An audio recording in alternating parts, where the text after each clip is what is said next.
Perkenalkan, kami dari kelompok 6 yang akan membahas tentang model pengembangan kurikulum. Adapun anggota dari setiap kelompok 6, saya Ija Setia Marbun, saya Nur Islamia Rashid, saya Rizky Nur Amalia yang akan mengupas tuntas tentang model pengembangan kurikulum. Selamat menyaksikan.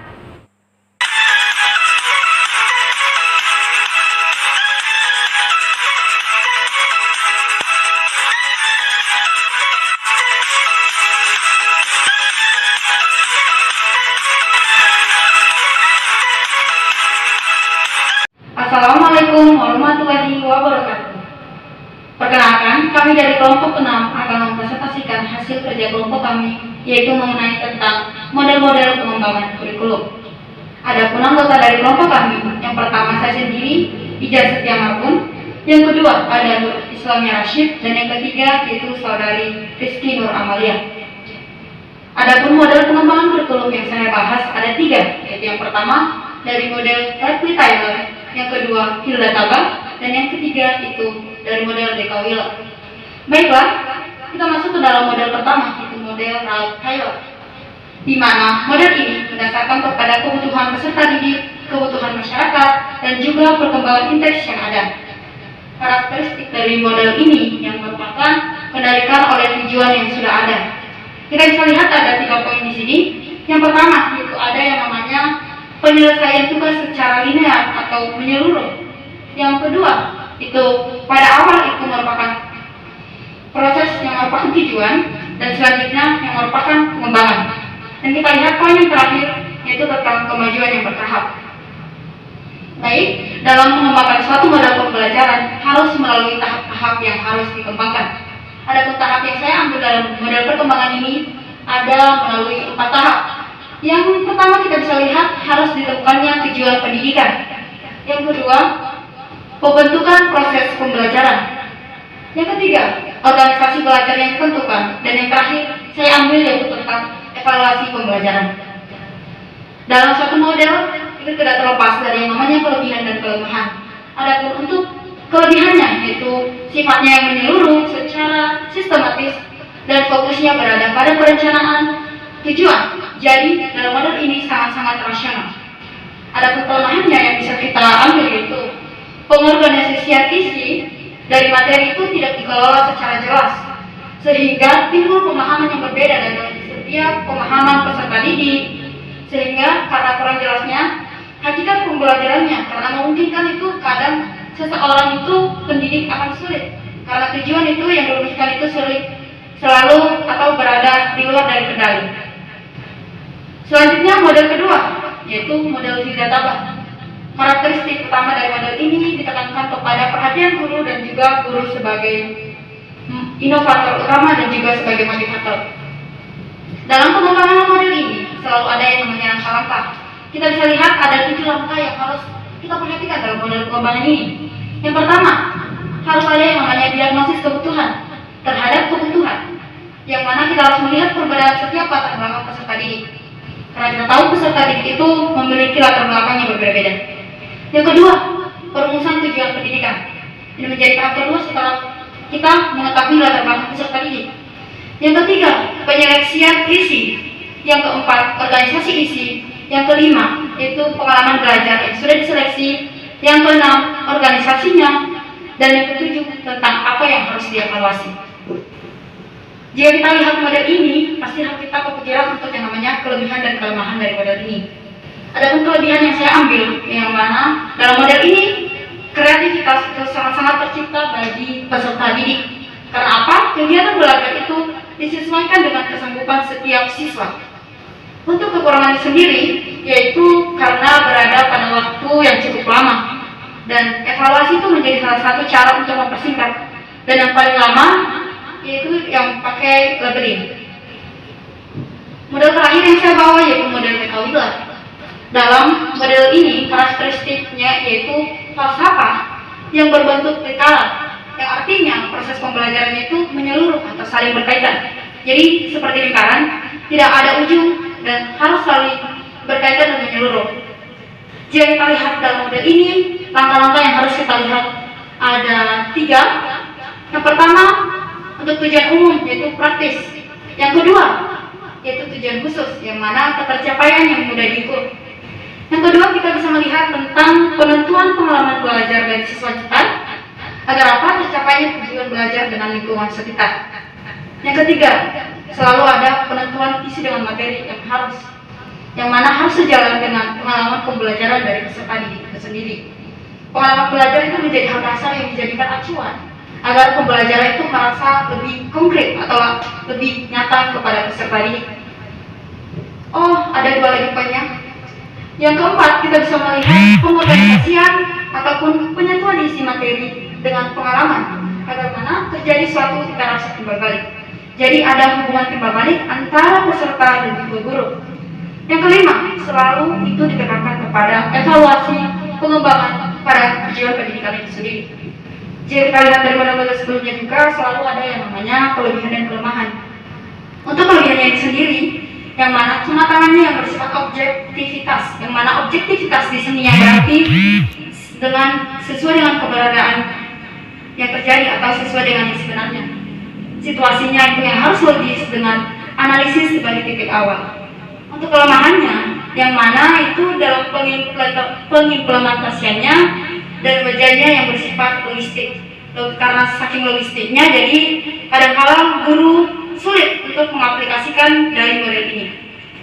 Baiklah, itulah model yang bisa saya paparkan dan saya jelaskan.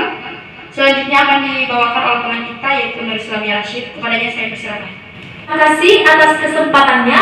Perkenalkan, nama saya Nur Islamiyah Rashid, nomor urut 03. Kali ini saya akan memaparkan 3 model pengembangan kurikulum. Yang pertama, model Audrey dan Hart-Nichols, di mana Audrey dan Hart-Nichols memfokuskan kepada pendekatan pengembangan kurikulum yang logis, yang masuk akal dalam pendekatannya.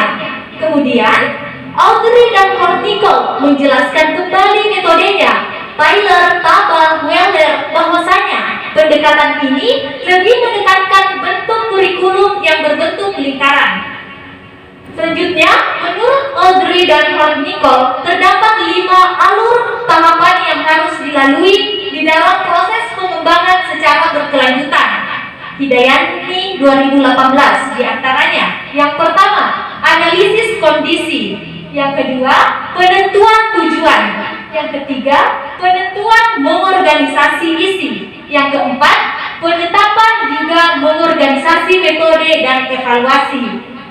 Di sini kita bisa lihat kelebihannya.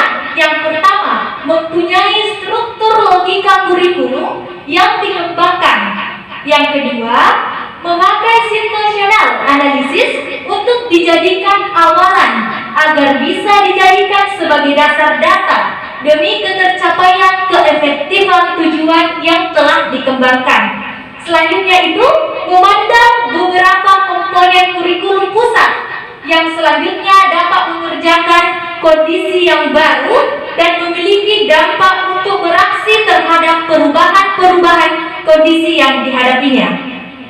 Sekarang kita bisa lihat kekurangan dari model ini, bahwasanya kekurangannya itu hampir sama dengan model yang sebelumnya, yaitu rasional model, dan yang menjadi kelemahan utama dalam model ini yaitu penyesuaian waktu yang panjang. Apabila jika ditelaah lagi, di mana intuisi lebih diutamakan dari data yang sesuai dengan kondisi keseluruhan. Selanjutnya, model Decker-Walker. Karakteristik model ini, pengembangan dalam hal ini bukan hanya mengikuti pendekatan yang telah ditetapkan saja, mulai dari rasional sampai dengan elemen yang dikembangkan sendiri. Di sini ada 4 fase yang terdapat dalam model ini, yaitu fase pertama, yaitu ide, gagasan ataupun pendapat sampai dengan nilai dikendalikannya oleh pengembangan kurikulum. Hal ini diuturkan oleh Walker. Yang kedua, Walker ini berpendapat tentang model ini tidak dapat memulai pekerjaan di dalam atau kekosongan dari nilai sebagai keseluruhan dalam model ini. Fase ketiga, pendapat yang sama dalam tahap ini, setiap personal memiliki pendidikan yang mengangkat ide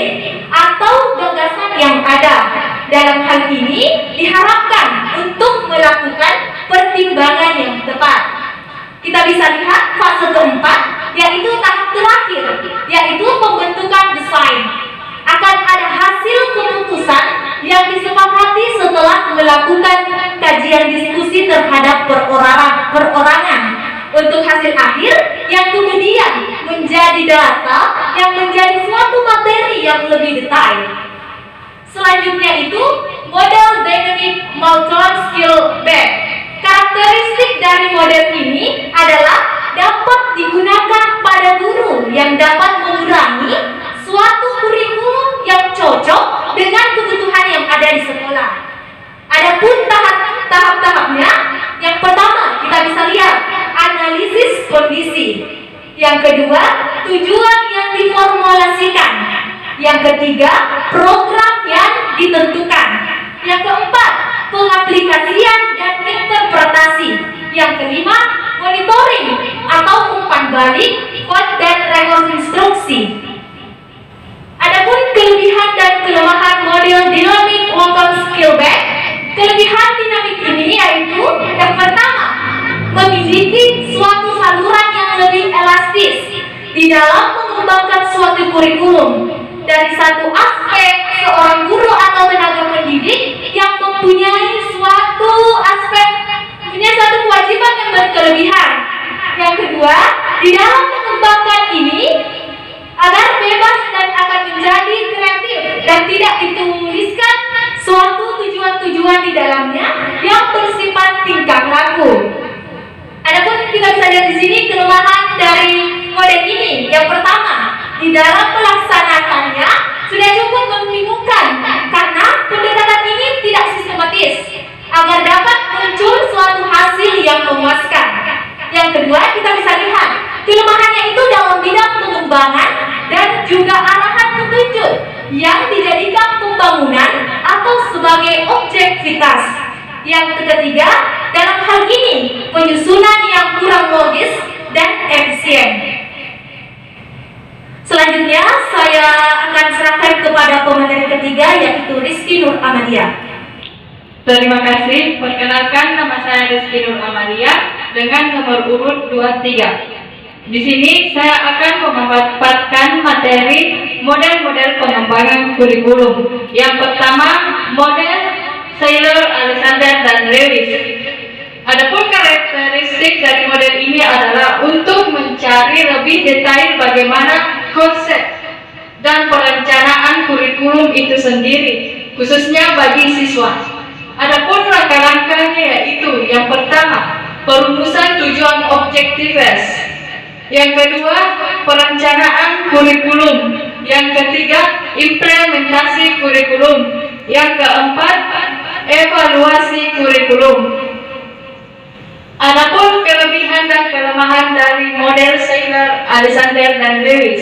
Kelebihan yang pertama, di dalam suatu kurikulum ini dapat menggunakan suatu kegiatan rencana di dalam proses belajar mengajar yang dapat mengembangkan di dalam mendukung proses pembelajaran di dalam pengarahan serta bimbingan di sekolah. Yang kedua, kurikulum ini juga dapat berpengaruh proses pembelajaran secara langsung di dalam kelas serta di halaman luar sekolah. Yang ketiga, kurikulum ini menggunakan suatu tujuan dari hasil belajar yang diinginkan tanpa berpengaruh pada bentuk suatu kurikulum. Akan itu, dapat memberikan arah pada keseluruhan program pendidikan. Yang keempat, kurikulum ini juga menggunakan rencana hasil belajar. Di dalam kurikulum juga ini menggunakan pembelajaran evaluasi yang dilakukan terhadap hasil dan proses pembelajaran peserta didik. Yang keenam, kurikulum adalah pengembangan belajar peserta didik dalam kegiatan belajar baik semua pihak di sekolah agar peserta didik ini dapat berkembang dalam mencapai suatu pendidikan. Adapun kelemahan model ini, yang pertama, pendidikan dan kurikulum tidak searah apabila dibandingkan dengan tujuannya masa yang akan datang. Yang kedua, dengan adanya permasalahan mutu pendidikan yang terkait pada peningkatan aspek pendidikan ini, dapat berpenghasilan lulusan terbaik sesuai dengan ketetapan kurikulum.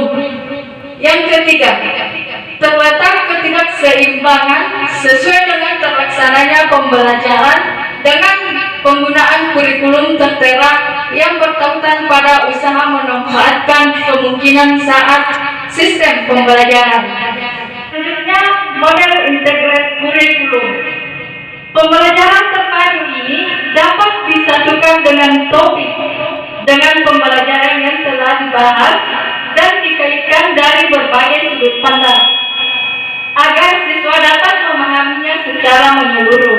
Kemudian, model integrated kurikulum memiliki ciri-ciri pokok seperti tidak adanya pembatasan di antara mata pelajaran lain, dan pada model integrated kurikulum ini semua mata pelajaran disatukan dalam bentuk unit-unit. Itulah mengapa model integrated kurikulum disebut dengan kurikulum unit. Dengan adanya model integrated kurikulum ini berharap agar siswa dapat terbentuk pribadi yang utuh. Alur tahapan model integrated kurikulum ini merupakan sistem unit melalui kerja kelompok. Siswa akan dihadapkan dengan berbagai permasalahan yang berhubungan dengan kehidupan di sekitarnya dan dapat berkaitan dengan pembelajaran yang ada di sekolah. Dengan masalah ini, siswa dilatih agar dapat menyelesaikan sebuah problem dengan cara berpikir ilmiah melalui tahap berikut. Yang pertama, masalah yang dirumuskan. Yang kedua, mencari jawaban dari kumpulan berbagai sumber dan keterangan yang didapat. Yang ketiga, analisis, amati, dan observasi. Yang keempat, simpulan. Yang kelima, koheren, yaitu tindakan sesuai hasil yang didapat. Kelebihan integrated kurikulum. Kelebihan yaitu apapun pembelajarannya telah dilakukan, ini berkaitan erat dengan satu sama lain, bukan hanya sekedar belajar saja, akan tetapi harus bermakna dan diharapkan kepada siswa-siswa dapat memaknai teori-teori baru didapatkan dan dapat memberikan kebermaknaan proses belajar dari pengalaman dan minat yang diinginkan oleh siswa. Adapun kelemahan dari model ini, yang pertama, organisasi tidak secara rasional atau menyeluruh. Tidak boleh menentukan bahan ajar selain dari guru dan dengan siswa yang melakukan. Yang kedua, tenaga pendidik tidak memiliki hak dalam pembentukan unit kurikulum, tetapi harus dengan adanya fasilitas dan waktu. Sekian yang sempat saya sampaikan. Wassalamualaikum warahmatullahi wabarakatuh. Itulah tadi penyampaian materi dari kami kelompok 6. Diharapkan setelah ini kita semua lebih paham tentang model pengembangan kurikulum yang ada. Sekian penyampaian materi dari kami. Apabila ada kesalahan, kami mohon maaf. Kami tutup dengan ucapan terima kasih dan Assalamualaikum warahmatullahi wabarakatuh.